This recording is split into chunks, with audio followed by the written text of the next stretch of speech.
That's enough. That's all that was needed. If you can hear this, then you're awake. And your mind is doing that thing it does. It's running the conversation again. The words, the moment, the look on their face. The thing you said, or didn't say, or said too loudly, or said quietly but meant with every cell in your body. That's all right. You don't have to stop it. You don't have to fight it. You just have to let this voice be one more thing in the room, like the sound of a street outside or the weight of a blanket. Something to rest against.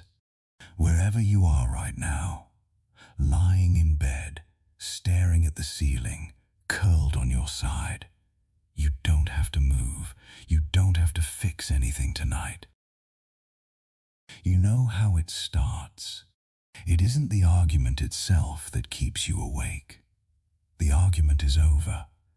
It ended, however it ended.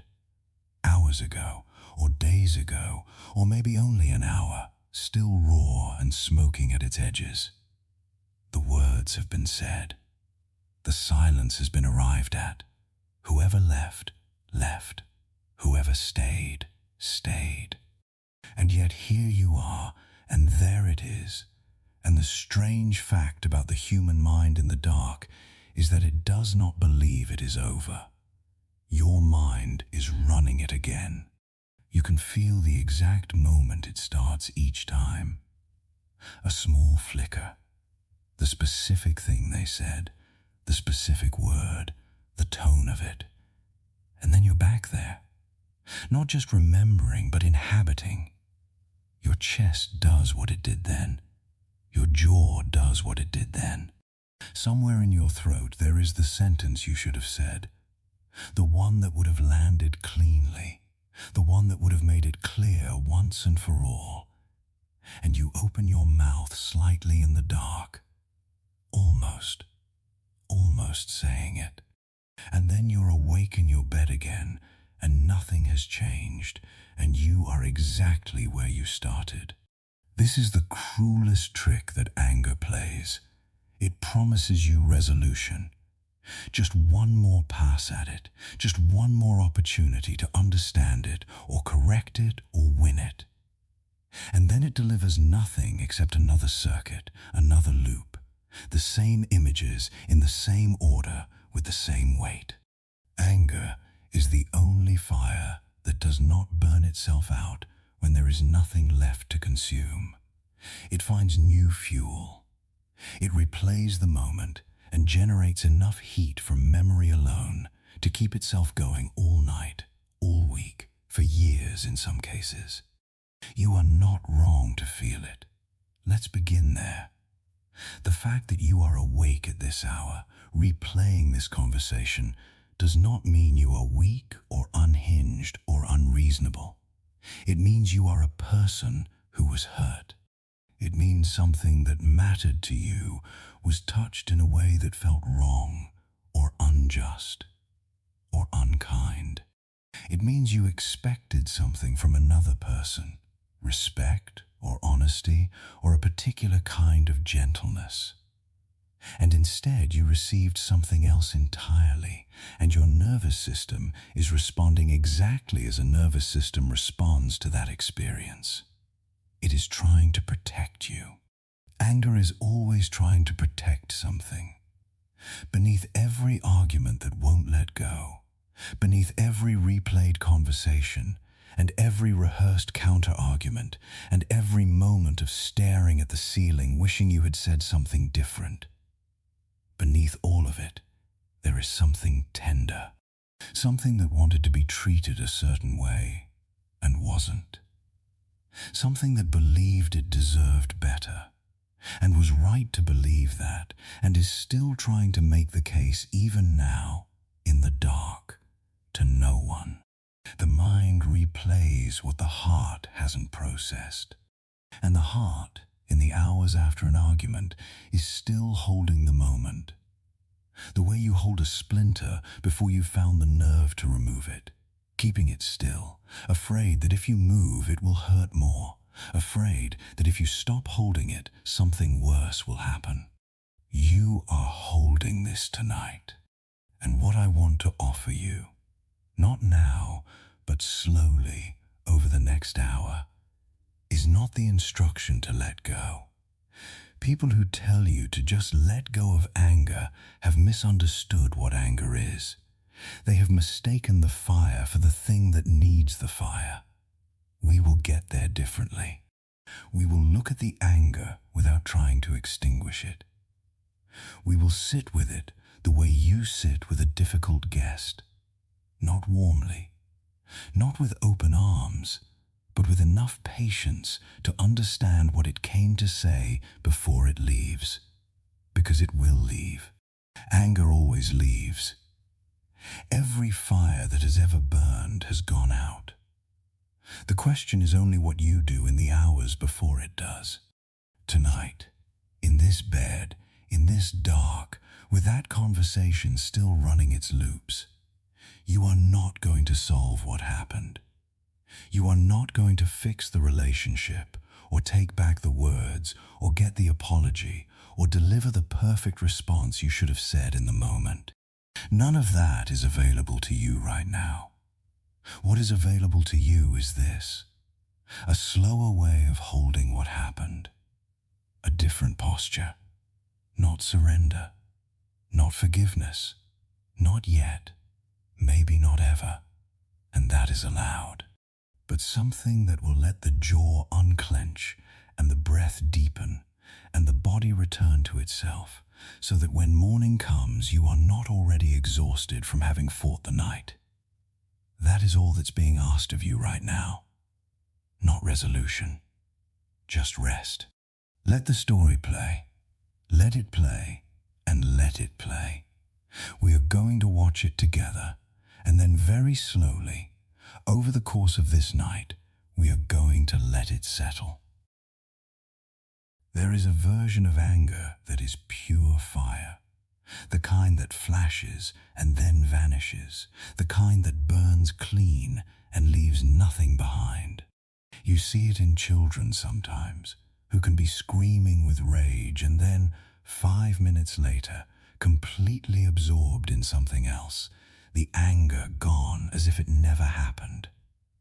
Children feel anger the way they feel everything, completely, and then done.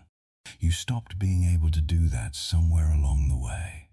By the time you are old enough to be lying awake at this hour, your anger has developed a different quality. It has weight. It sits down in you and makes itself comfortable. It does not burn clean. It smolders. And this is not because you are weaker than a child, or more neurotic, or worse at handling your emotions. It is because your anger has taken on a job. It has been asked to protect something that matters to you. And conscientious employees do not clock out early. Think about what the anger is guarding tonight. Not the specific argument.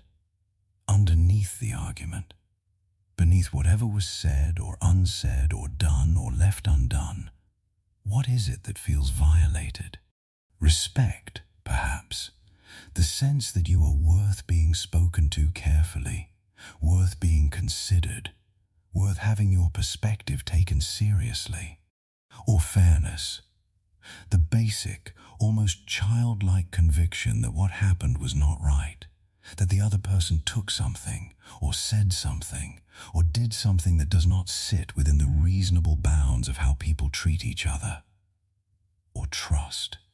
The particular rawness that comes when someone you trusted surprises you with a capacity for cruelty or selfishness that you did not know they had.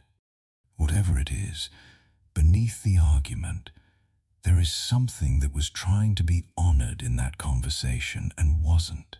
And the anger is the guard it sent to the door after the fact, making sure that at least the loss is acknowledged. At least someone knows this mattered. At least the night registers the weight of it, even if no one else will. This is worth understanding because it changes the relationship. if you try to fight the anger, if you try to tell yourself to calm down, to get some perspective, to stop being so sensitive, you are fighting the guard and leaving the tender thing it is protecting completely unaddressed. The guard has been hired to stand at that door, and it will stand there until someone actually attends to what's inside. So when people tell you to just let go of anger, what they are often asking is for you to abandon the post while the work is still undone. No wonder it doesn't work. So let's attend to the tender thing instead. Whatever happened tonight, or last week, or in that conversation that keeps returning, something you believed in was underestimated.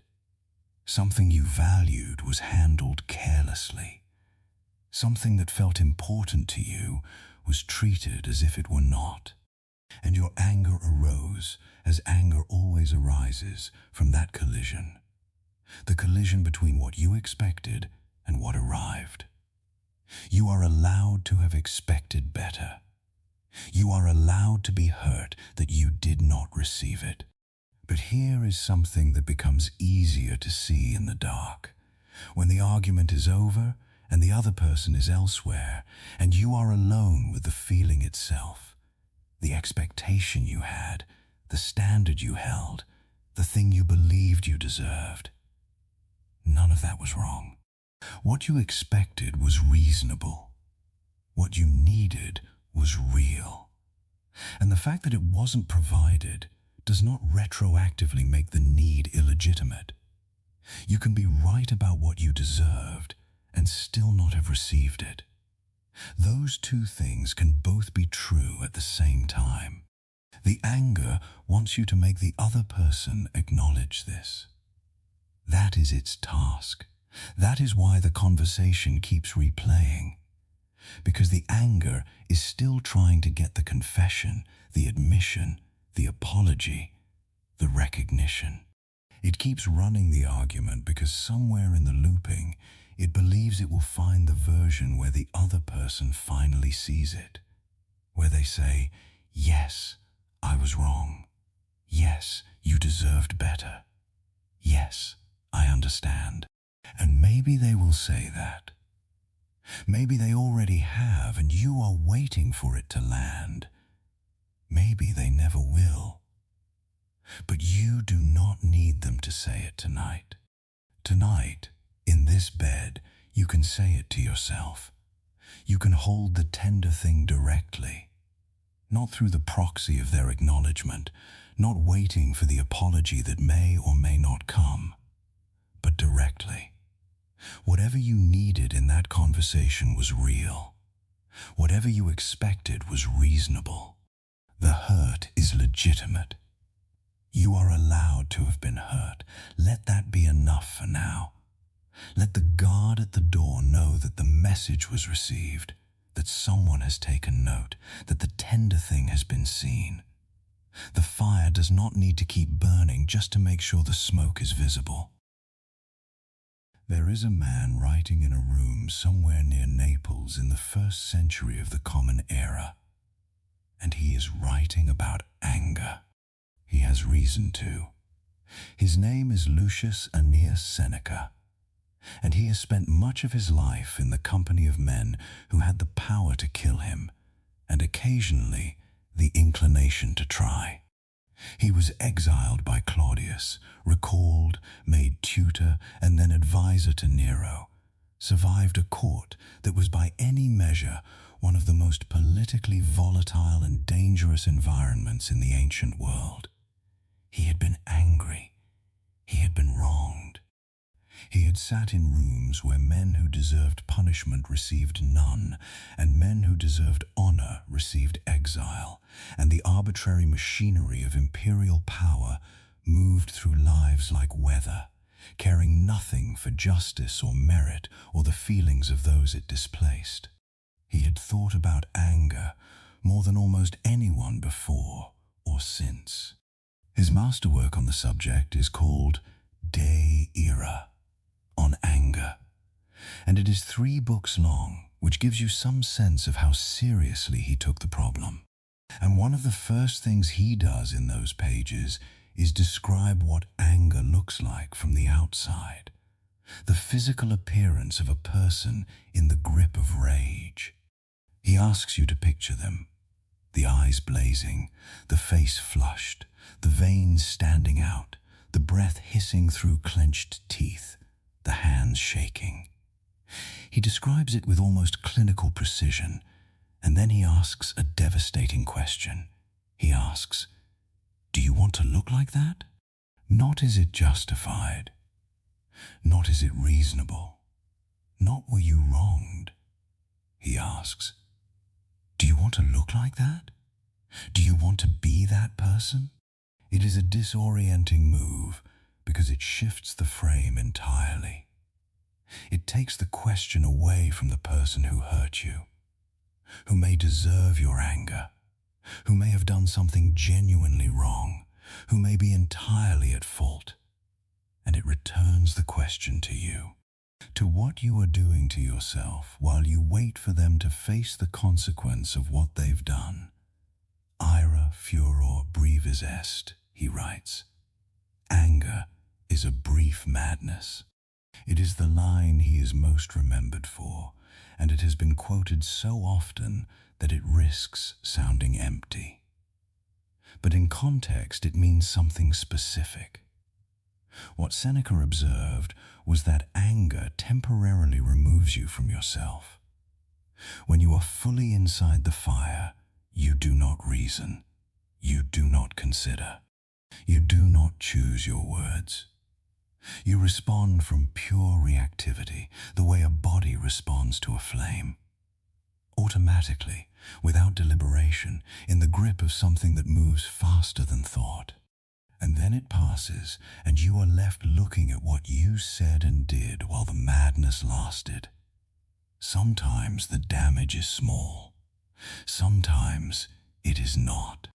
But the version of anger he is writing about in De Ira is not only the sudden flash. He is also writing about the kind you are experiencing right now. The chronic kind, the nighttime kind, the kind that will not metabolize, the smoldering kind. The one that says, "I have not finished with this." The one that replays and rehearses. And his insight about this kind is even more interesting than his insight about the sudden flash. The chronic anger, he observes, does not punish the person who wronged you. It punishes you. The other person, wherever they are right now, is sleeping, or they are doing something else, or they are having a conversation or eating something or thinking about something that has nothing to do with this. The argument that is keeping you awake has their face in it, but they are not awake. You are awake.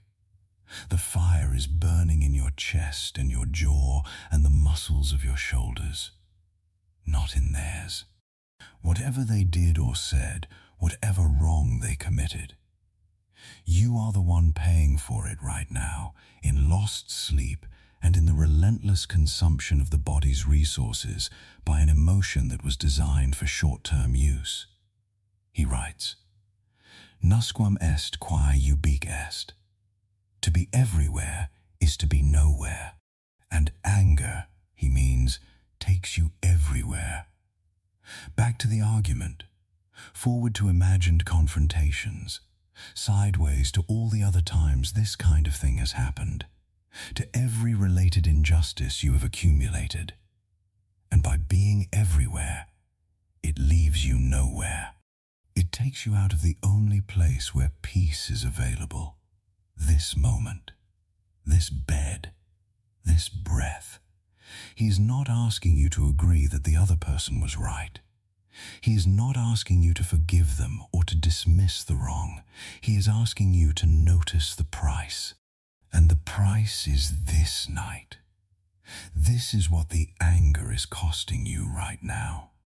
Somewhere in his letters, in those long, warm, astonishing letters he wrote to his friend Lucilius near the end of his life, Seneca says something about the way that the person who cannot forgive is like a person who has been wounded and refuses to let the wound close. They press the wound themselves. They keep it open. And they do this because closing it feels like agreeing that it was acceptable, like allowing the person who inflicted it to walk away without acknowledgement. But the wound does not stay open in the body of the person who wounded them. It stays open only in their own. The anger is pressing the wound open tonight. You are allowed to put down the thing you're pressing with. Not because what happened was fine. Not because the other person doesn't owe you something. But because this, here, in this bed, at this hour, this is yours. This breath is yours. This body is yours. This night belongs to you, not to the argument, not to them. Seneca spent 30 years in the most dangerous court in the world and died by Nero's order in the end, forced to open his veins at 69. In his final hours, by the account of his friend Tacitus, he was calm. He had thought so carefully about what was and was not within his control that even death, even this unjust death ordered by a man he had helped raise, did not take his peace. He found his way to it long before that final night. You are being invited to find yours right now. Let's turn away from the story for a moment, not away from it permanently.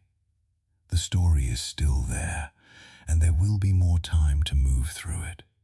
But right now, just for these next few minutes, let's turn toward the body.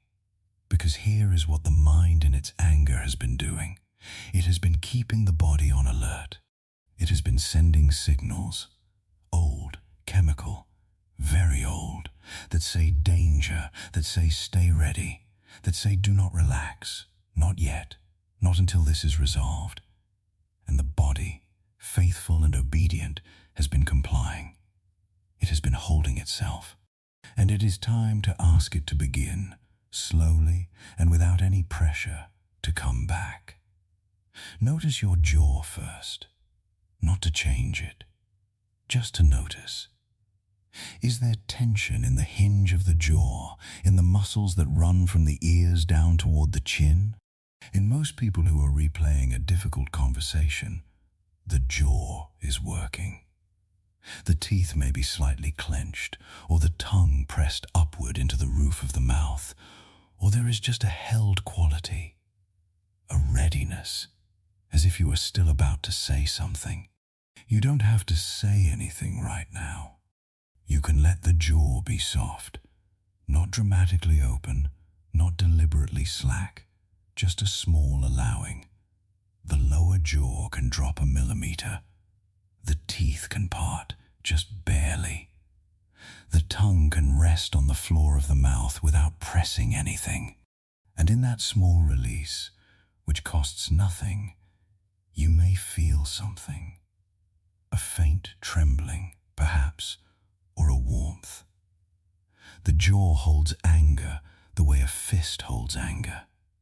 It has been working. Let it rest. Now the throat.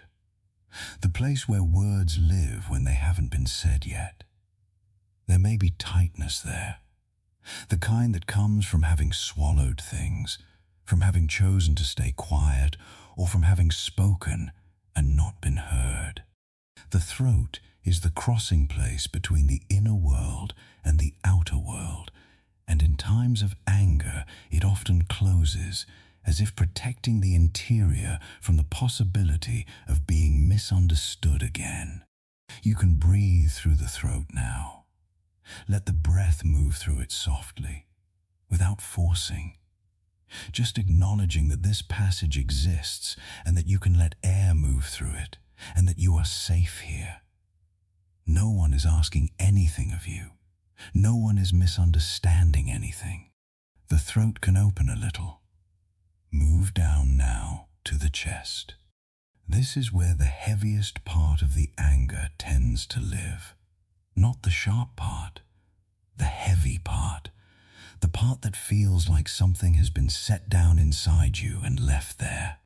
There may be tightness across the breastbone, or a sensation in the upper chest of something compressed, held inward, pressing against the ribs from the inside. This is the body's memory of the moment when the argument shifted, or when the wrong thing was said, or when you realized that what you hoped would happen wasn't going to happen. The chest is storing that moment. You don't have to release it completely right now. You don't have to heal it. You just have to breathe into it. Let the next inhale move down into the chest, all the way to the lower ribs, so that the chest expands slightly and the tightness is asked. Gently, without pressure, to make a little room for the air. And then let the exhale be long, longer than the inhale. The exhale is the body's natural way of releasing pressure, and you can trust it. You don't have to push the air out. Just let it go. In. Hold for a moment. Out. Slow. Longer than the breath in. Again. Now your hands. Are they loose on the mattress, or are the fingers slightly curled, the way fingers curl when you are preparing to grip something? The fist is one of anger's most ancient shapes. Even if your hands are not visibly clenched, there may be a tightening in the fingers, a readiness in the palms. And what you can do right now is simply open the hands. Let the fingers be long. Let the palms face the mattress or the ceiling or wherever they happen to be, and let the skin of the hands be open to the air. An open hand is a gesture the nervous system recognizes. It says, not fighting, not gripping, not preparing. There is nothing to hold on to right now. There is only the mattress and the dark and the air. Shoulders next. The shoulders carry conversation the way a backpack carries weight, and after a difficult exchange, they tend to ride high, the shoulder blades drawing in toward the spine, the muscles along the tops of the shoulders shortening and holding. You may not have noticed this until this moment. It may be subtle. But take an inventory now. Where are your shoulders in relation to your ears? Is there any possibility of letting them drop, even by a millimeter? Even the acknowledgement that this tension is there, that the shoulders have been working, is enough. You don't have to do anything with it. Just let the knowledge that they are held be the first step toward letting them rest. The whole back of the body, the back of the neck, the muscles running alongside the spine, the lower back where the deepest fatigue collects. All of it has been engaged. The body, in anger, prepares to act. It gathers itself. It makes ready.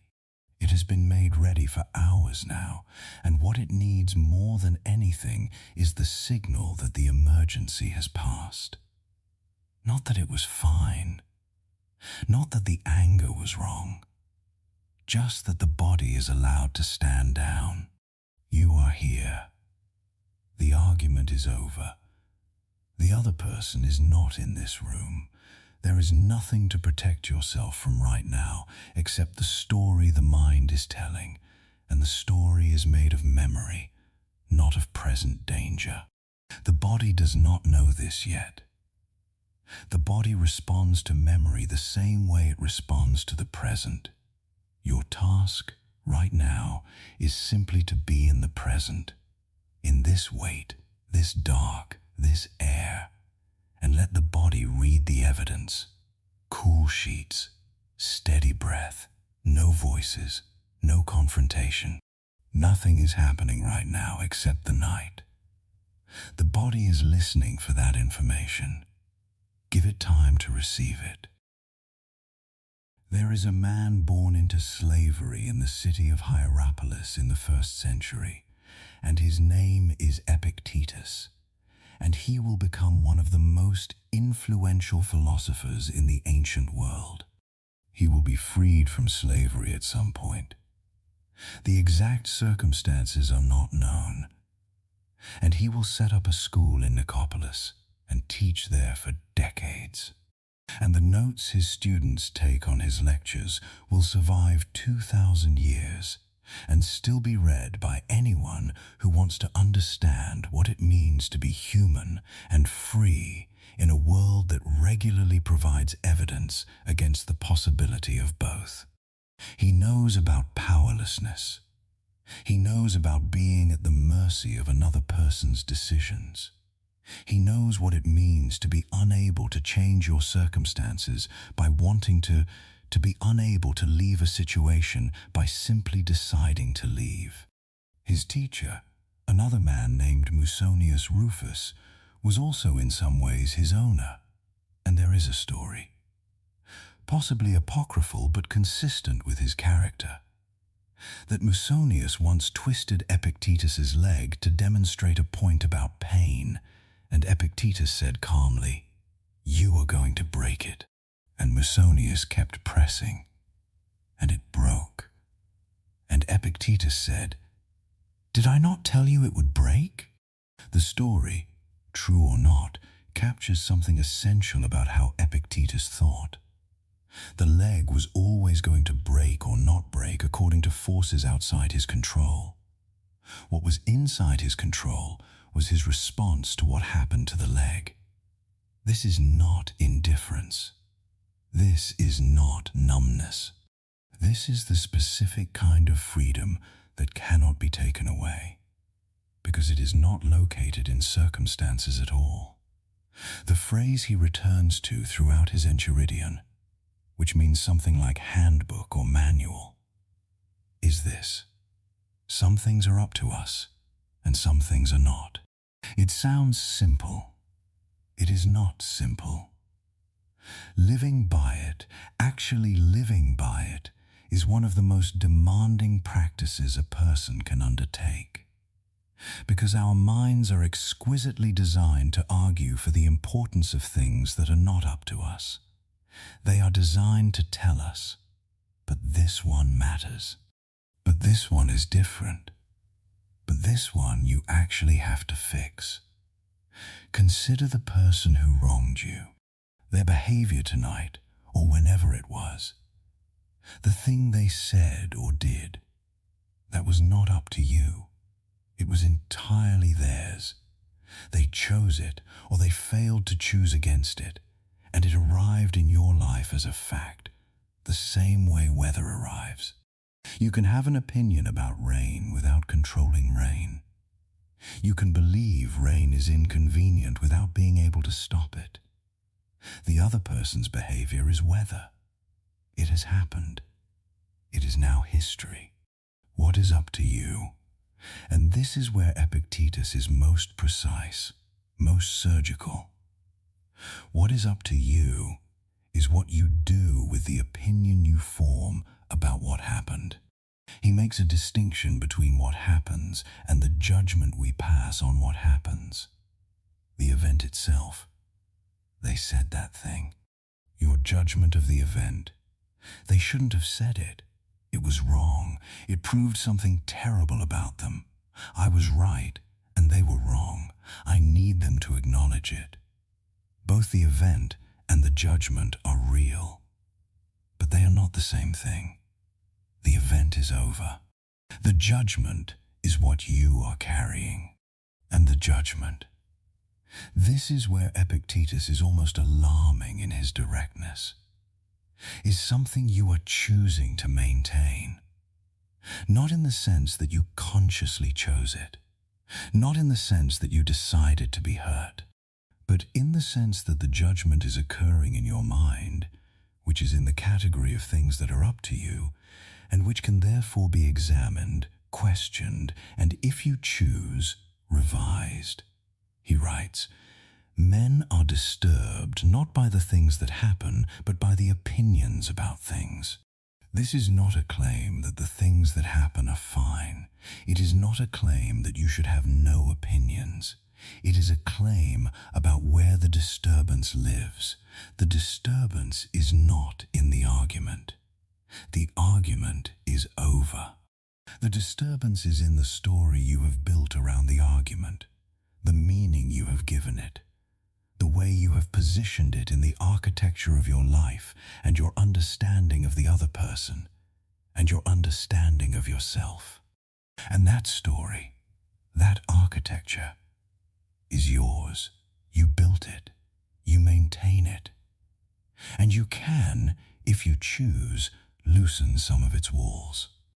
Here is the thing about the person who wronged you that Epictetus would most want you to understand. They cannot touch what is most essentially you. Whatever they said, however they behaved, whatever damage they did to the relationship or to your reputation or to the particular evening, they cannot reach the part of you that chooses how to respond. That part is always yours. It is the only part that was ever yours, truly. And it is the one part of you that is completely invulnerable. He was a slave, and he knew this. He knew it in his body, in the broken leg, in the years of someone else having legal authority over his movement and his time. And still, he wrote, "No one can take from you what you do not give them." What are you giving to the person who wronged you tonight? You are giving them your sleep. You are giving them these hours. You are giving them the jaw and the chest and the shoulders and the hands. You are giving them all the energy that your mind and body have spent in the last hours replaying what they said and constructing what you should have said. This is the gift. They do not know they are receiving it. They are not even present to receive it. You are alone in this dark, giving everything to someone who is somewhere else. Epictetus would say, you are allowed to stop. Not because they didn't wrong you, not because the argument doesn't matter, but because the giving, this particular giving, tonight, in this bed, serves nothing. It produces nothing. It changes nothing that can be changed. And it costs you what you need most, the rest that will make you capable of anything tomorrow. You can take it back, quietly, without drama. Just let the hands open. Let the jaw soften. Let the story that has been running on its loop play itself out without your fuel. Let the argument belong to yesterday. Let tonight belong to you. In the 78th chapter of the Tao Te Ching, Lao Tzu writes something that has been translated many ways and understood many ways, but that retains, in every version, the quality of a paradox that is actually obvious once you've turned it over enough times. He writes, "Nothing in the world is as soft and yielding as water. Yet for dissolving the hard and inflexible, nothing can surpass it. The soft overcomes the hard. The gentle overcomes the rigid." He is writing about more than water. The Tao Te Ching is a small book, 81 short chapters, many of them only a few lines. And it was written somewhere in China, perhaps 500 years before the Common Era, by a man whose historical existence is genuinely uncertain. The name Lao Tzu means something like old master or old teacher, and whether he was a single person or a tradition or a collection of voices. What he left behind is a way of thinking about resistance and effort and force that is completely at odds with everything most people believe about how to solve problems. Everything you have been taught, everything the modern world has reinforced, tells you that the way to overcome something difficult is to push harder. More effort, more force, more pressure on the obstacle. If you are not making progress, apply more. If you are losing, fight back harder. If someone wrongs you, match their energy or surpass it. Force overcomes force. Lao Tzu looks at the river and says, "No, water does not push against a stone. Water goes around it, under it, through whatever small space is available. Water has no ego invested in which path it takes. It is only interested in moving. And because it is only interested in moving and not in winning against the stone, it gets where it is going. And over time, over the kind of time that water is patient enough to wait, the stone changes. The stone becomes smooth. The stone develops channels and hollows and eventually breaks open. Not because the water attacked it, because the water was consistently, patiently, without anger itself. Think about how you usually handle the kind of night you're having. Most people. And this is not a criticism. This is a nearly universal response. Most people fight the anger the way they fight the argument. They push. They argue back internally. They construct the perfect response. They apply more pressure to the problem. They rehearse the confrontation they'll have tomorrow, the one that will finally resolve this. They run the scenario over and over, trying different approaches, testing different tones, and each attempt generates more energy, not less, because each attempt is an engagement with the story, which is the stone, which does not wear down faster when you push at it harder. The exhaustion that comes from this, the bone-deep tiredness that is different from normal tiredness, the tired that comes from being awake when you should be asleep, but specifically from being awake and working. That exhaustion is what you get from fighting the stone. What Lao Tzu is pointing toward is something different. Not passivity. Water is never passive. It is constantly in motion. Not indifference. Water has a direction. It is always going somewhere. But a fundamental absence of ego investment in the method. The water does not care that it is going around rather than through. The water does not experience the detour as a defeat. The water does not replay the moment it encountered the stone and think, "I should have hit it harder." The water notes the stone and finds another way. Always. Without drama. In the 8th chapter of the same book, he writes, "The highest good is like water, which nourishes all things without trying to. It is content with the low places that people disdain. And for this reason, it is close to the Tao, the low places. The willingness to go where others wouldn't go, to settle where there is settling to be done, to not insist on the particular shape that triumph is supposed to take. The anger you are carrying wants to be high. It wants to be vindicated, to be seen, to arrive at the summit of the argument having won. It wants the other person to acknowledge that you were right and they were wrong, and it wants that acknowledgement to arrive formally, clearly, in words it can use to close the case. And the more the anger insists on this particular version of resolution, the more it suffers, because resolution in that exact shape may never come. And even if it does, it rarely feels the way the anger believed it would.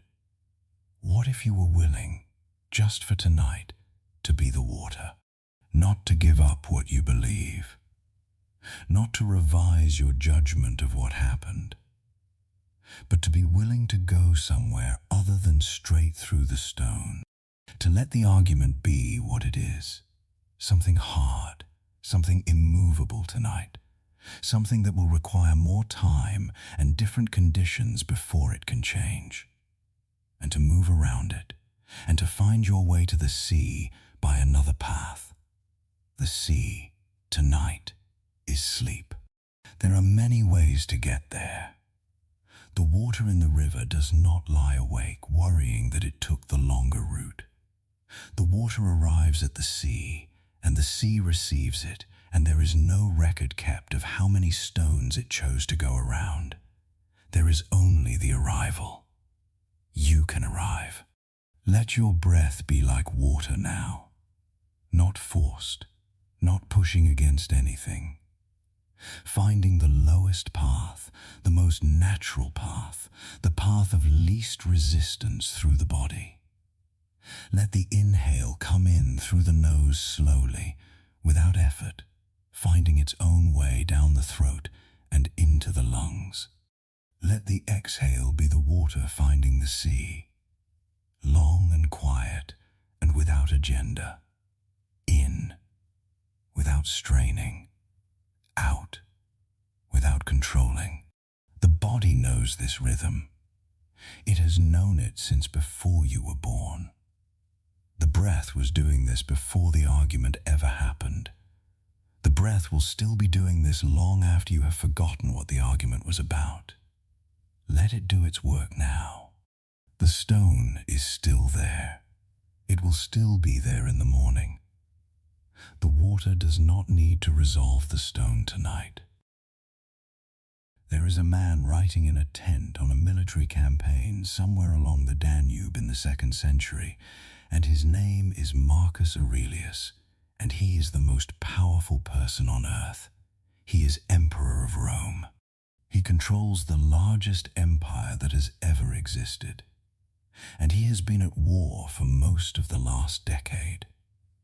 The Marcomannic Wars, grinding campaigns against the Germanic tribes along the northern frontier.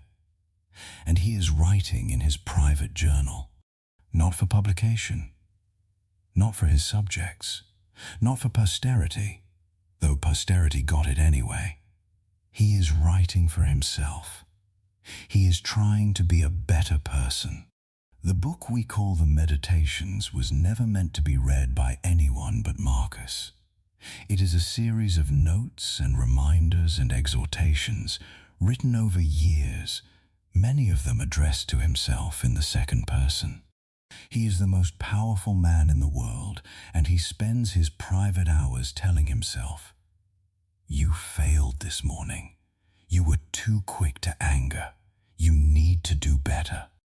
He is endlessly preoccupied with other people, specifically with the experience of being wronged or disappointed or frustrated by them. And he returns to the same set of thoughts about this again and again, trying to hammer them into something that will actually stick. Here is one of the things he returns to most often. When you wake up in the morning, he writes, tell yourself, the people I deal with today will be meddling, ungrateful, arrogant, dishonest, jealous, and surly. But I have seen the beauty of good and the ugliness of evil, and I have realized that the wrongdoer has a nature related to my own, not of the same blood or birth, but the same mind, and possessing a share of the divine. He is not saying, forgive them because they didn't know better. He is saying something much more specific and strange. He is saying, the person who wronged you is related to you. They share something essential with you. And that essential thing, the capacity to reason, to choose, to try to live according to some understanding of what is right, is the very thing that was operating, however badly, when they did what they did. They were trying, in their way, with whatever light they had. That their way was wrong, that their light was insufficient. This is true, but it does not make them a different kind of creature than you. It makes them a person who failed in a way that people fail. The way you have failed in your time in ways that others did not deserve. This is not a comfortable thought. It is not meant to be comfortable. Marcus elsewhere writes, receive without pride, let go without struggle. And he writes about people who have wronged him. They are like this because they do not know how to be otherwise. They act from ignorance, not the excuse of ignorance, the fact of ignorance. They genuinely do not see what they are doing the way you see it. They do not have access to the view from inside your experience. They could not, even if they tried, fully inhabit what their words felt like from where you were standing. This is worth sitting with. The person who wronged you tonight, whatever they said or did, they were seeing something different than you were seeing. They were in their own fear, or their own pride, or their own defensiveness, or their own history that has nothing to do with you but which shaped the words before they left their mouth. They were not, in the moment, seeing you clearly. Maybe they never do. Maybe no one ever does. And you, in your anger, in the conversation, in all the time since, you are also not seeing them clearly. You are seeing the character your anger has assembled, the version built from the worst moments, from the most damning interpretation of the evidence, from the story that supports the conclusion that they were entirely wrong and you were entirely right. That character may have some truth in it. It also has distortions you cannot see from inside it. Marcus writes in Book 9, "If someone is able to show me that what I think or do is not right, I will happily change. For I seek the truth by which no one was ever truly harmed." He is asking himself to remain open, not infinitely open, not to every claim, but open in principle to the possibility that his understanding is incomplete. This is the same man who is managing the largest empire in the world, who has enemies, who has experienced betrayal, who is writing in a war tent about people who make him furious. He is not beyond anger. He is trying to see past it. What does seeing past it look like from where you are tonight? It does not look like deciding the other person was right. It does not look like minimizing the harm. It looks like holding the possibility that there is more to this situation than the story your anger has assembled. That they are more complex than the version that is replaying in your mind. That you are more complex than the version that is defending itself in your mind. That what happened between you is larger and stranger and less morally simple than any 3 a.m. account of it will ever capture. And from that holding, that slight loosening of the absolute certainty that the case is fully understood, there is a small release, not absolution, not reconciliation, just the acknowledgement that you are dealing with another person, and other people are as bewildering and difficult and partial in their sight as you are. And this acknowledgement is not giving anything away. It is not surrender. It is only the truth. And the truth, as Marcus writes, never truly harms anyone. The emperor died of plague at 58 after 20 years of rule and decades of war. He is not remembered as someone who had it easy. He is remembered as someone who kept asking himself every day to be better than his worst impulse, who kept looking at the people who disappointed him and refusing to give them the power to define who he would be. He is offering you that same refusal tonight. The person who wronged you does not get to define this night. They do not get to decide whether you sleep or do not sleep, whether you rest or do not rest, whether the body you live in is given what it needs or denied it in their name. That is yours. That has always been yours. Here, now, we come to the body. Not the body that's been holding the anger, the jaw, the chest, the hands. Not that one. We've visited that body. We've sat with it and breathed with it and asked it to begin releasing. We're going somewhere else now. There is a second body that lives inside the body, you know. It does not think. It does not replay arguments. It does not have opinions about who was right or wrong, or what should have been said at the critical moment. It is the body that breathes without being told to. The body that heals cuts you don't know you received. The body that moves blood through 20,000 miles of vessels without you ever making a decision about it. The body that has been taking care of you since before you were capable of knowing you needed to be taken care of. That body is here right now, and it has something to offer you that the thinking mind cannot. Let's begin at the top of the head. There is a part of the skull, the very crown, the highest point, where some people feel a kind of openness, a faint awareness, almost as if the top of the head could breathe, if breathing were a thing the top of the head did. Bring your attention there now, not pressing, not forcing, just resting the awareness lightly on that point. And as you breathe in, imagine the breath entering there, cooling, clean, moving very slowly downward. It doesn't need to make physiological sense. It only needs to give the awareness somewhere to move. Let it move down into the forehead. The muscles of the forehead, the ones that furrow and frown and pull upward in worry. Let them be smooth. Not commanded to be smooth, just offered the possibility of smoothness. And the space behind the forehead, behind the eyes, the density of thought that lives there. You can let that space be a little bigger, just a little, as if there were more room for the thoughts to exist without pressing against anything. Down behind the eyes themselves. They may be closed, they may be moving slightly under the lids. Let them be still. Let the muscles around the eyes release.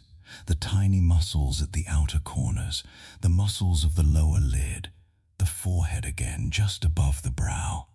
So much of the face's tension lives around the eyes, down through the cheeks. The soft tissue of the face, which in anger does such work. The jaw muscles, the muscles of the upper lip, the tension in the cheeks that holds expressions at the ready. Let the face go slack. It is allowed to look like nothing right now. There is no one watching. The face can be whatever shape a resting face is, which is to say no particular shape at all. The jaw again. We visited it earlier, but go back. Is it softer than it was? It may have crept back. The jaw has years of habit. Just note where it is now and offer it the same thing as before. Permission. The teeth can part. The hinges can soften. The tongue can lie flat.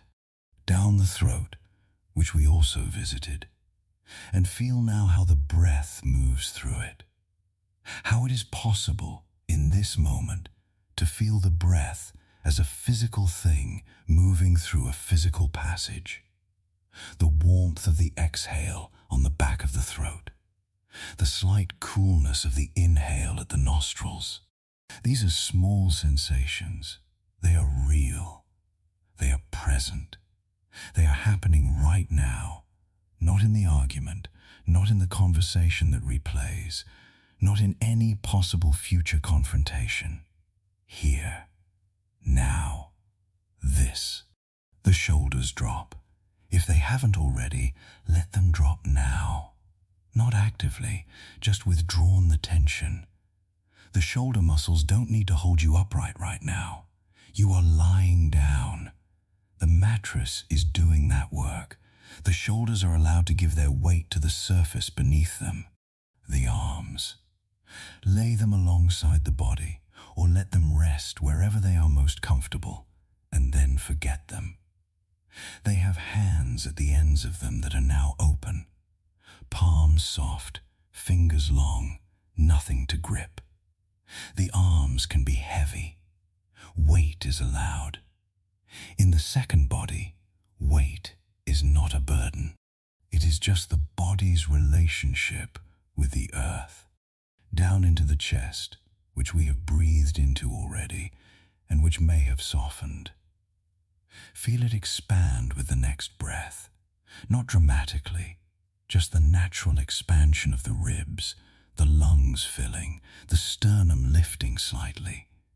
And with the exhale, feel the chest settle back. The weight of the ribs, the quiet thud of the heart, which has been doing its work through all of this, through the argument, through the hours of replaying, through the chapter on Seneca and the chapter on Epictetus and the chapter on Marcus Aurelius, beating steadily, without opinion, without commentary, just doing the one thing it was made to do. The heart does not carry grudges.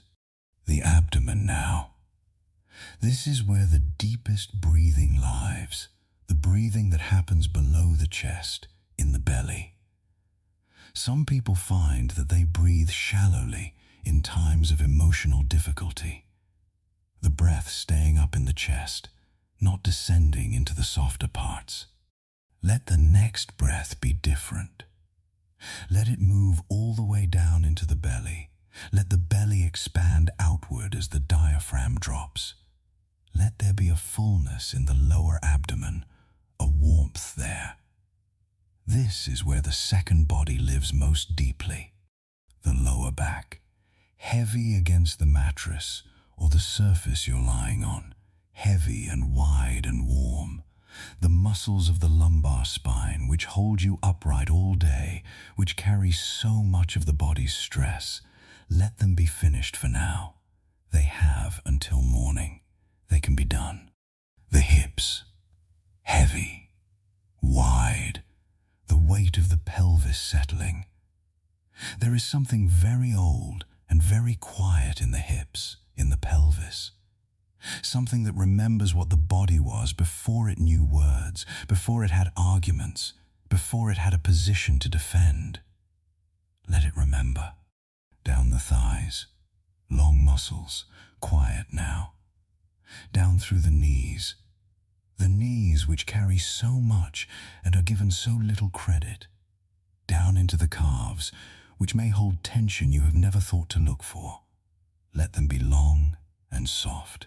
Down to the ankles, the subtle joint, the connection between the upright body and the earth. Down to the feet, the soles of the feet, which have carried you everywhere you have ever been, through every argument and every difficult night and every morning after. Let the feet be still. Let the toes spread slightly. Let the feet be the last place the body holds on, and let even that last holding soften. This is the second body. This is what was underneath the argument all along. This is what was underneath all the philosophy, and all the replaying, and all the rehearsing of perfect responses. Just this, a body on a surface in the dark, breathing, warm, alive. The argument cannot find you here. Anger cannot live at this depth. At this depth, there is only the breath, and the weight, and the quiet, enormous fact of being alive in a body that is trying, right now, to give you the night it knows you need. Let it. It is time to say something plainly, without drama, without judgment. The anger has cost you, not in some abstract future tense sense, not if you continue to be angry it will cost you, but here, tonight, already, in this bed, it has cost you hours, hours that were yours, that could have been sleep, There could have been the particular quality of unconscious rest that only comes when the body is given permission to go limp and the mind goes down into its depths and does the consolidation and repair that it was designed to do in darkness. Those hours were taken. They were consumed by the replaying, by the rehearsing, by the fire. This is not a reason to feel guilty about the anger. The anger did not choose to cost you those hours. It was doing its job, the same job it always does.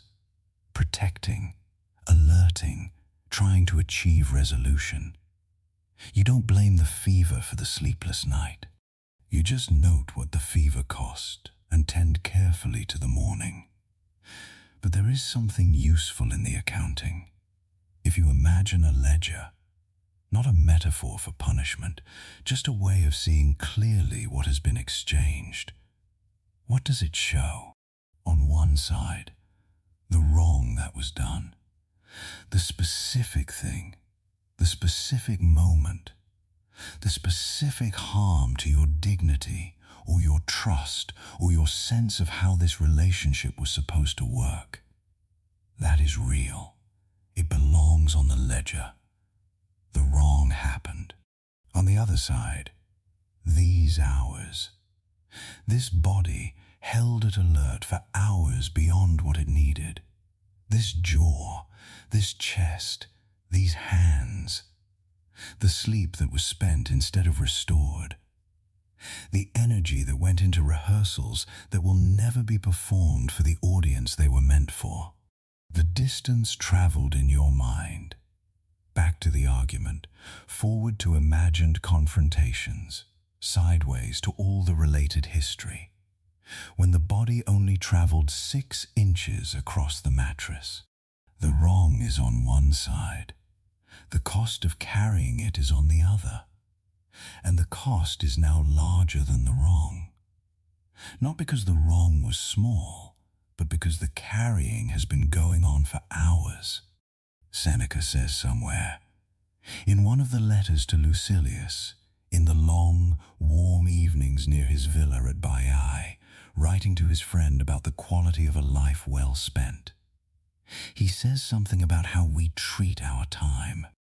He says, we are tight-fisted with property and money, yet think too little of wasting time, the one thing about which we should all be the toughest misers.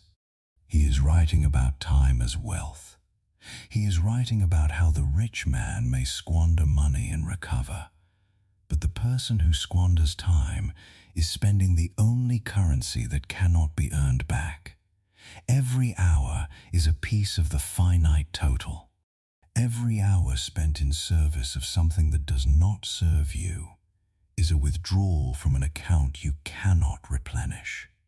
You have been spending tonight, not on the relationship. You are not in the relationship right now, not on resolution. Resolution requires 2 people, and the other person is not present. Not on your own healing, because this particular form of anger is not healing. It is rehearsing.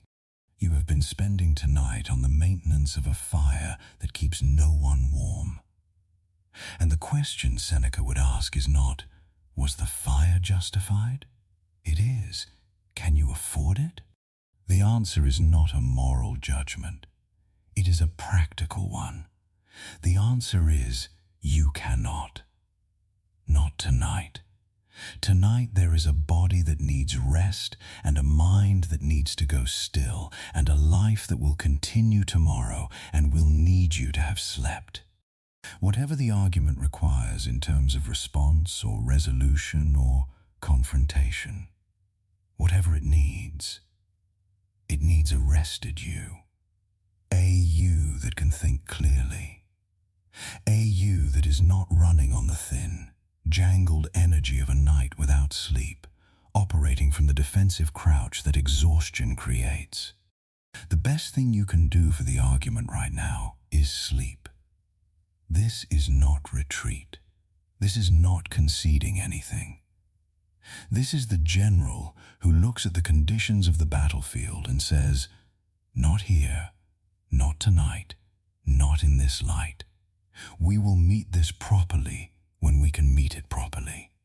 Sleep is preparation. Sleep is, in the most literal possible sense, doing something about the problem. There is nothing else to do right now except give the body back to itself. Give the hours back. Stop spending what cannot be earned back. Let the anger rest in the knowledge that it has done its work for tonight, that the case has been noted, that the wrong has been acknowledged by the only party who matters right now. You. You know what happened. You know it was not right. You know what you deserved and did not receive. That is enough for tonight. That is all that is needed right now. The rest can wait for morning. The morning will have light and energy, and a mind that has slept, and a body that has been restored, and the argument will look different in all of that. Not necessarily better or worse, but different. Clearer, perhaps, or at least more navigable. What is available to you right now is this: the release.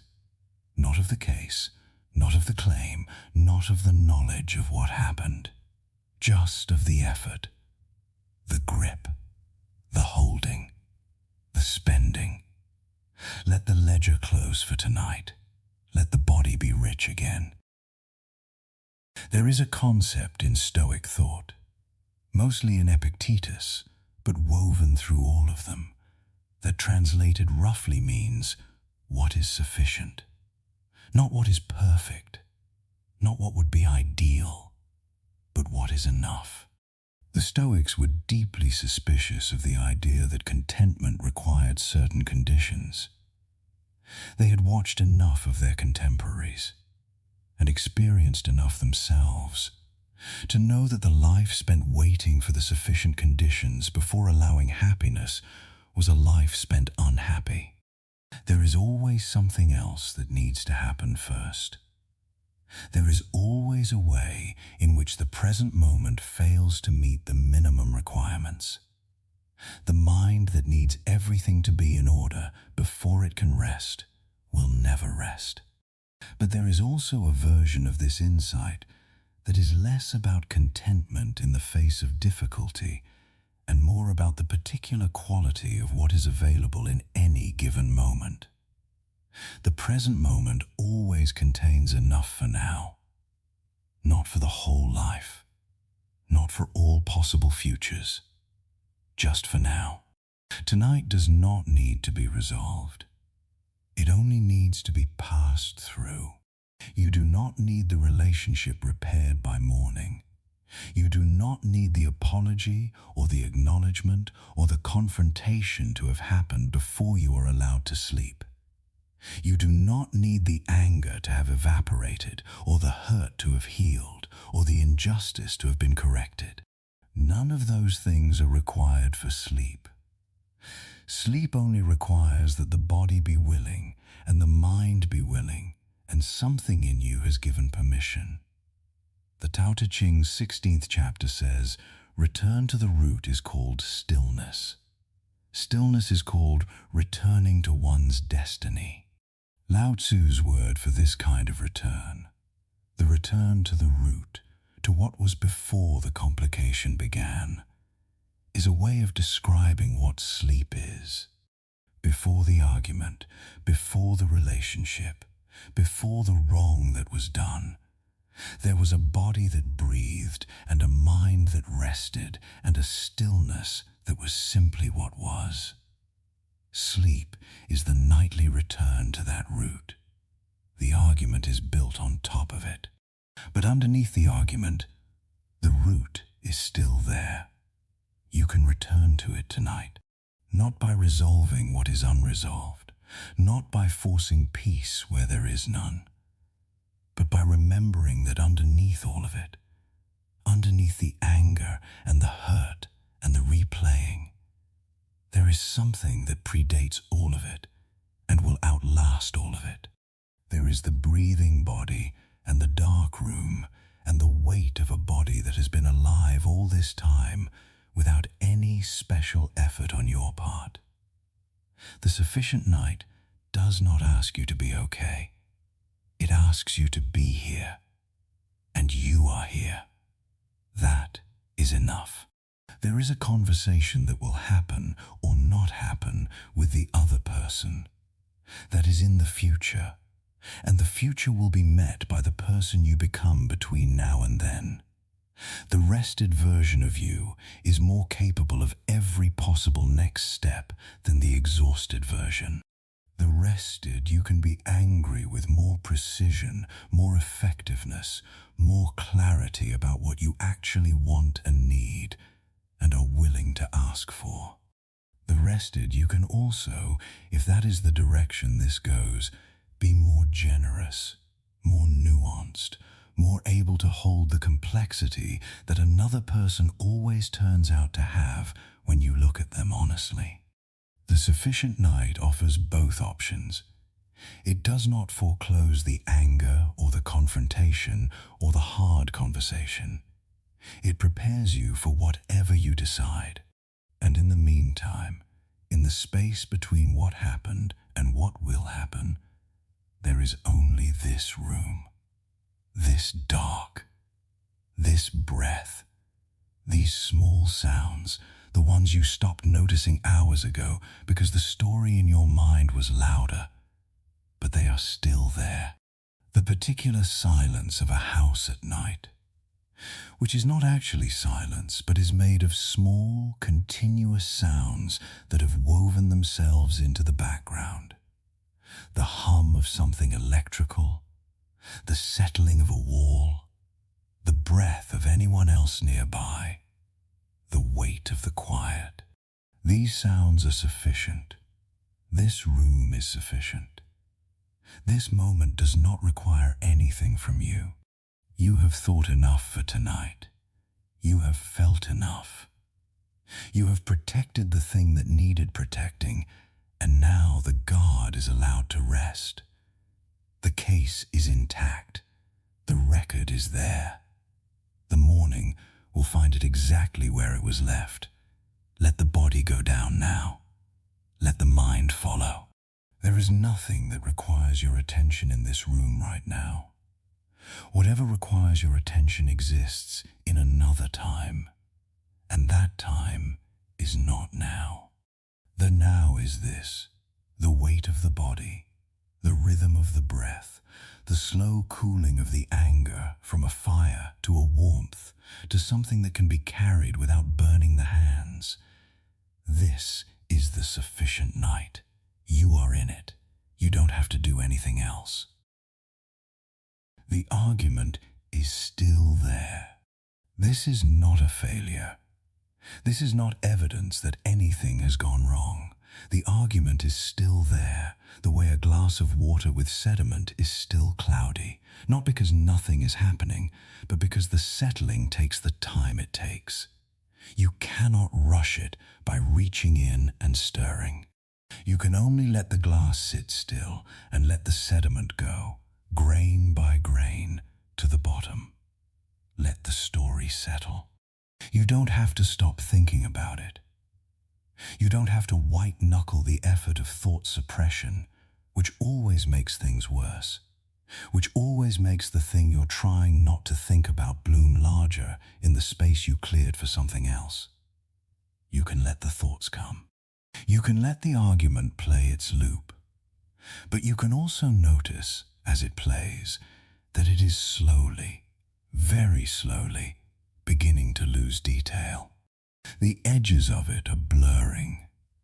The exact words, which felt so crystalline an hour ago, so seared into the memory that you could recite them forwards and backwards, they are beginning to soften, not disappear, not be forgotten, just soften. The way the edges of a photograph soften in low light, the way a voice goes slightly indistinct as a person walks away. This is what the mind does. Given time and given the body's increasing heaviness, Given the particular quality of the dark at this hour, the mind begins its own form of settling. The urgent weight of the story, the feeling that it must be resolved right now, tonight, before you can sleep. That urgency begins to lift. It was never true that it had to be resolved tonight. The mind told you it was true, the way the mind tells you many things with great conviction in the early hours that turn out to be much less certain in the morning.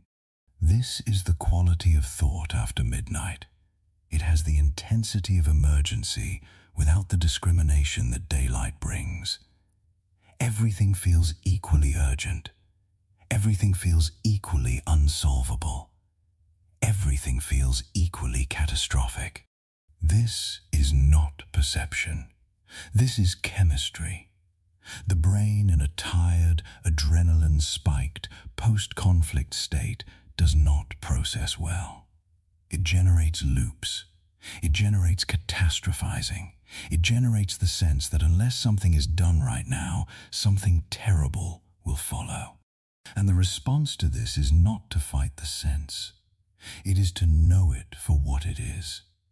The mind is misfiring. The night is doing what the night does. And the thought that feels like emergency is simply a thought. Marcus Aurelius writes, "Confine yourself to the present, not to the conversation that happened in the past, not to the confrontation that may happen in the future. The present, the room, the body, the breath. Bring the attention back there now, not as a forceful redirect, not wrenching the mind from the argument, but as a gentle return. The breath is happening. It has been happening all this time. You can feel it now, in the chest, in the belly, the reliable, patient rhythm of it. In, and the body expands. Out, and the body settles. The mind can notice the breath while the story settles.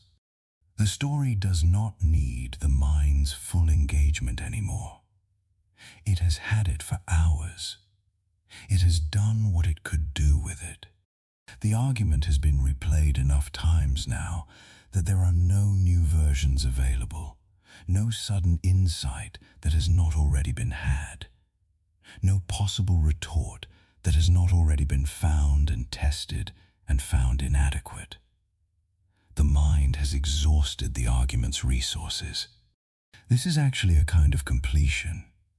Not the completion the mind was hoping for, but a completion nonetheless.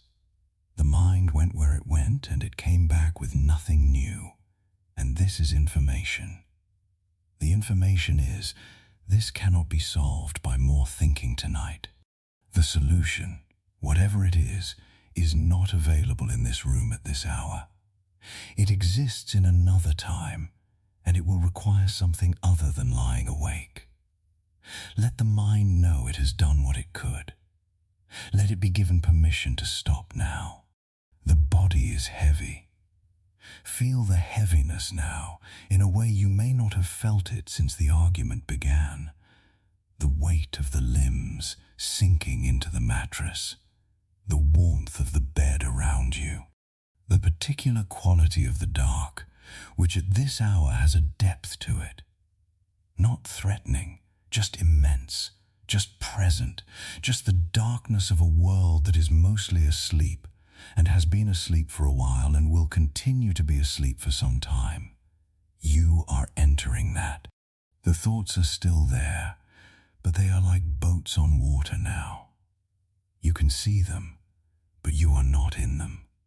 You are on the bank. You are watching the argument move past on the current, and you are not climbing back into it. You are letting it move. The story is settling. It will all still be there in the morning. The wrong, the hurt, the anger, whatever needs to be done with it. None of it is being abandoned. You are not signing anything. You are not agreeing to anything. You are only letting tonight become what tonight is designed to become. The body knows how to do this. You have done this 10,000 times. Every night of your life, in the end, you went to sleep. Every argument you have ever had, in the end, you slept through some version of the night that followed, and you woke up. And things were, somehow, slightly different than they seemed at 3 a.m. Not always better, but different. More navigable. More real. Trust that. The story is settling. Let it go down. Consider, for a moment, what this looks like from very far away. Not dismissively. Not the cynical version that says none of it matters in the grand scheme of things, which is technically true and completely unhelpful. But the genuine version, if you could look at this night from the perspective of someone who loves you completely, who knows everything about your life and has seen you at your best and your worst, and who is invested only in your flourishing, what would they see? They would see you in a bed, breathing. They would see a person who was hurt tonight, or recently, by another person, and who is doing what hurt people do in the dark, holding it, turning it, trying to understand it, trying to make it stop hurting by solving it in a room where it cannot be solved. They would see someone whose body is tired, but whose mind has been loyal to the pain, staying up with it the way you stay up with a friend in crisis. They would feel tenderness, not pity, not the condescension of someone who has it figured out. Tenderness, the specific warmth that comes from seeing someone you love in difficulty and wanting very much for the difficulty to ease. That tenderness is available to you tonight. You can have it for yourself. Not because you have done everything right, not because the anger was unjustified or the hurt was invalid or anything else, but because you are here and you are tired and you tried. You tried to handle this. You ran the argument as many times as it had to be run.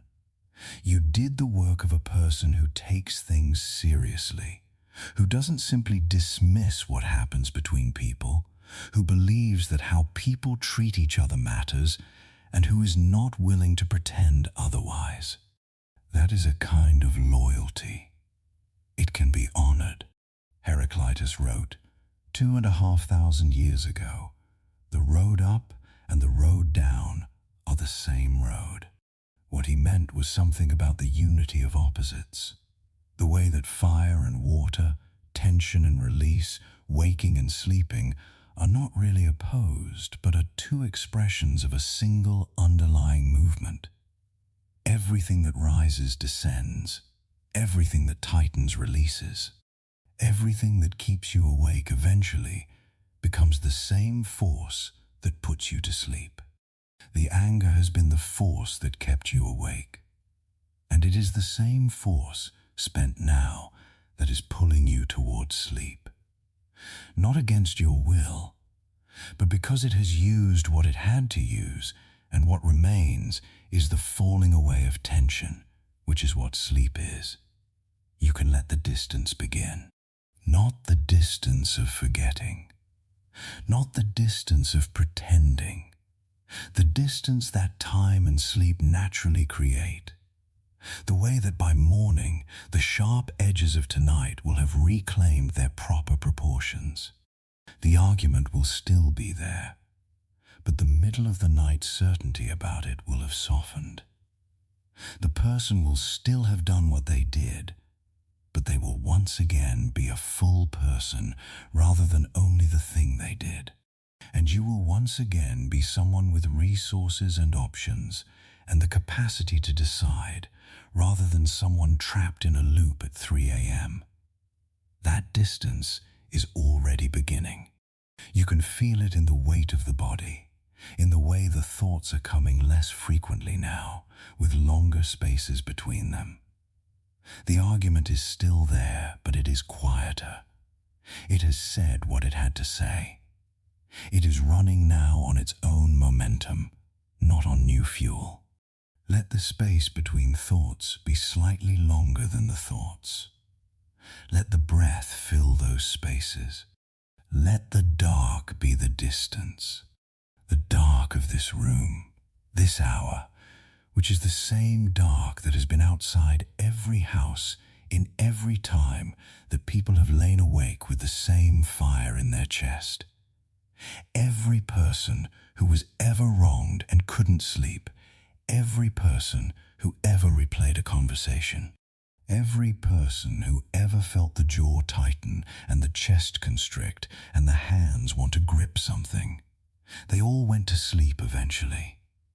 Every one of them. The fire went out, and the body claimed what the body is owed, and the morning came. You are going to join them now. The distance is opening. The breath is slower now. You may have noticed it has been slower for a while. The intervals longer, the exhale softer, the body making its own adjustments toward the state it knows how to reach. The body has been waiting for you to let go of just enough to allow it to do this. And you have been letting go, all this time, a little at a time, in the jaw, and the chest, and the hands, and the story, and the urgency. What remains is very little, just the weight of the body, and the warmth of the bed, and the slow, almost imperceptible sound of the room at this hour. You are very nearly at rest. One last thing to know before you go.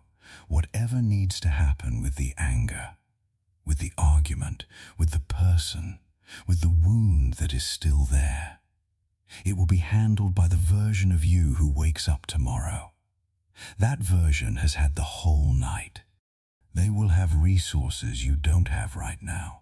Trust them. You can let them take it from here. Close now. Let the thoughts go. The distance is kind. You are going down now. Not falling. Not leaving anything behind. Not escaping. Just going down, the way the breath goes down when you stop managing it, the way the body goes down when you stop holding it upright, the way the attention goes down when it finally stops working and simply receives. There is nothing left to do. The argument is somewhere above you now. Not gone. Somewhere above you, like weather seen from a room. It exists. It is real. But you are not up there with it anymore. You are down here, in the body, in the dark, in the slow and animal comfort of a warm surface and still air. Let the breath be whatever it wants to be. It knows where it's going. It's been going there every night of your life. The breath has never needed instruction, just permission. You have given it permission now. You can feel the chest rise and fall without anyone deciding to make it rise and fall. The belly lifts slightly with the inhale and settles with the exhale. These are the movements of a sleeping body. Already, you are nearly there. The jaw has let go. You may not remember when it happened. At some point in the last hour, the jaw decided it was done, and it released. And the teeth are no longer touching, and the tongue is lying flat and still in the floor of the mouth. The jaw is finished. The hands are open. The shoulders have given their weight to the mattress to the floor to the earth. All the weight is going down now. All the tension that held you at alert, that made you ready for a confrontation that is not coming tonight, that maintained the posture of a person who is still in an argument. All of it is going. Seneca's fire is cooling, not extinguished. Embers, warm and dim, still glowing in the chest, but quiet now, not consuming anything. Just present, just warm, just the aftermath of a thing that burned as it needed to burn and is now returning to stillness. The water from the river has found its way past the stone. Slowly, patiently, without needing to win, without needing the stone to acknowledge it. It has found the sea. It is resting in the sea now. The sea is dark and deep and asks nothing of the water except to be water, which is the only thing the water ever was. You are the water. You are at rest. The thoughts are still moving, but they are slow now, the way thoughts move just before sleep, which is different from the way they move during wakefulness. They are not arguments anymore. They are images, fragments, a face, a word, a color. These are not the thoughts you were thinking 2 hours ago. These are the border thoughts, the ones that live between here and sleep, and they are taking you across. Follow them. Let the face be just a face. Let the word be just a sound. Let the color be just itself, without meaning, without history, without the story attached to it. Marcus Aurelius, in his tent on the Danube, put down his pen at some point each night and lay down in the dark. Emperor of Rome, at war, carrying the weight of 30 million lives. He lay down in the dark and went to sleep, because the only alternative was not to sleep, and the alternative served no one. The empire was there in the morning. The war was there in the morning. Everything that needed to be addressed in the light was still there in the morning. He slept. Epictetus slept. The leg that was broken was still broken in the morning. The man who had broken it was still whatever he was. The category of things not up to Epictetus was still full. But the night was a night, and he was a man, and the man needed sleep, and the morning would need the man to have slept. He slept. Lao Tzu's river ran through the dark and reached the sea without seeing it, without needing to see it, following the shape of the land by feel alone, by gravity alone, by the ancient and patient pull of the low place that receives all water eventually. The water arrived, and you, tonight, with whatever happened and whoever caused it and whatever still needs to happen, you have been held and thought and felt and breathed, and the long work of this night is complete. The anger has said what it had to say. The body has been tended. The philosophers have offered what they had. The distance has opened. The story has settled. There is nowhere to go now except down. You can feel it beginning, not as a loss, but as a coming home.